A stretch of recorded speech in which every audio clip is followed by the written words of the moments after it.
дін емес ғылым білім жеткізеді мәдениетке. Мешіт емес мектеп. Дін деген қараңғылық, дін деген апиын деген. Аз ғана қолданса ем, көп қолданса ол ауру. Бізге арабтың не керегі бар? Арабтың діншілдігінің. Мысал үшін оның бәрі бізге жат, табиғатымызға жат нәрсе. Жалпы діншілдікті азайту керек. Қазақ дінден арылу керек. Бұл діндарлар ойбай қазақтың дәстүр салтын сақтаңдар демейді. Қазақтың дәстүр салтына қарсы. Сол киіміне қарсы, киінген киімдер жаңағы пәренжіден басқасының бәрі бар.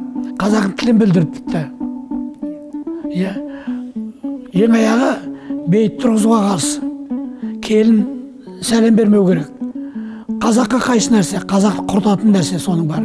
Сондықтан ол жай ғана тыйым емес, біразына заң жүзінде шара қолдану керек.